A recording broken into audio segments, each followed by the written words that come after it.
Knock knock. Earlier this year, my parents had a business trip. I had never stayed home alone for longer than a few hours, so to let me stay by myself for an entire weekend was a big deal. After a lot of begging, they finally agreed. I really wish they hadn't. The first night was fine. I stayed up late and played the new Call of Duty, watched Netflix, things an average 16-year-old boy does. The second night, however, the power went out. Originally, it was just something that annoyed me, and I didn't think it was suspicious or anything, even though there was no obvious reason for the outage. After sitting alone in the dark for a while, I couldn't take it anymore, as I couldn't do anything but lie there and stare at what I knew was the ceiling, even though all I saw was blackness. I had no light except the light from my phone, which I didn't want to turn on for very long because it was almost dead. So as I said, I got sick of doing nothing, and I called my girlfriend and asked her to come over. We can call her Ariana.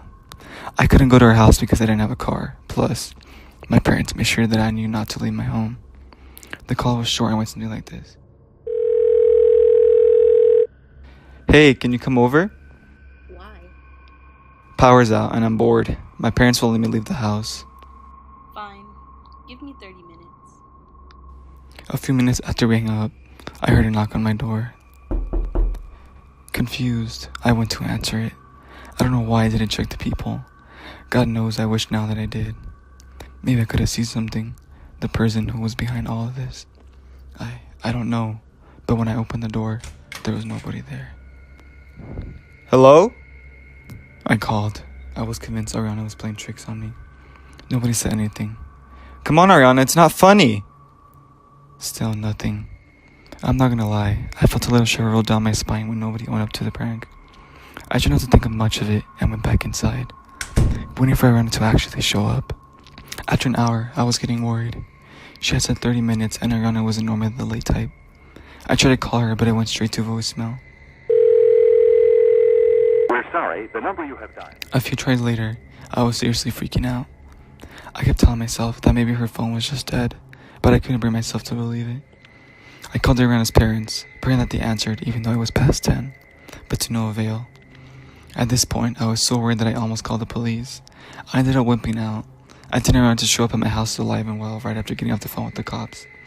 After another 30 minutes, I finally decided that I should call the cops. If she turned out to be okay, then all the better, but if she was hurt, then I would regret not calling the police sooner. 911, what's your emergency? Hey, my girlfriend was supposed to come to my house about an hour ago, and she never got here. She's not picking up her phone. Okay, what's your girlfriend's name and address?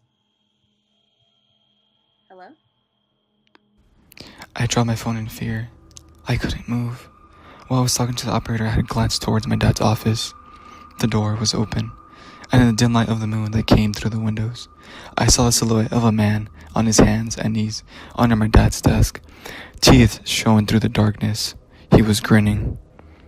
I didn't think he saw me freak out, as there weren't any windows in the room I was in, and the power was still out, which made the room almost pitch black.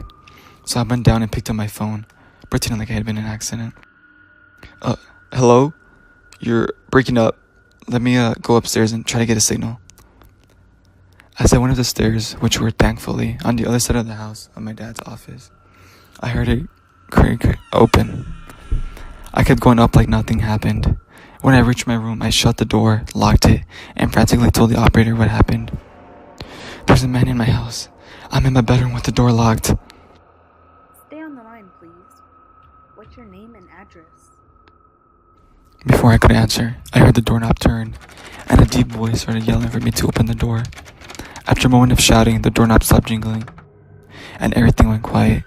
I was pretty sure the man had given up. I put my phone to my ear, my hand shaking so much that I almost shot my phone. I gave them the information they needed, and the operator told me the police were on their way. Nothing happened until they got to my house, and after what seemed like hours, there was a knock on my bedroom door. The lights had come back on, and I opened my door, still hesitant even though they had announced their presence. They told me they went and got into my house. The front door was wide open. They had searched the entire place and found nothing inside, but the power and home phone had been manually turned off. They left my room and went outside to check my basement, which is one of those underground cellars you could only get into from outside. I don't know why I went with them. I guess I just felt safer around them, but I really shouldn't have gone. The smell at first, it was terrible. Easily the worst thing I've ever smelled. Blood and waste mixed in the air, the smell of death. Somehow, I knew what we would find even before the cops turned the lights on. Ariana's body was laying on the floor. Dark blood pooled around her and streaked on her clothes and face. Her eyes were something I'll never forget. They were open, staring in shock at the ceiling. Haunted. I could tell she had not died quickly. Her arms were sliced into ribbons, her shirt ripped, and her chest a mess of blood. A few of her fingers were missing. I felt vomit rise in my throat, and it was all I could do to not throw up all over the floor. Something hit my cheek, and I wiped it off. Glancing at my finger and seeing red, I looked up. Horror gripping my soul as I read the words on the ceiling, painted around his blood. Knock, knock. Since then, I could swear that I heard 2 knocks on my bedroom door every night before I sleep. At this point, I'm used to it. I barely notice it anymore. But I've never forgotten how Ariana looked, drenched in her own blood, and staring at the phantom of her killer in the basement of the house that I still live in.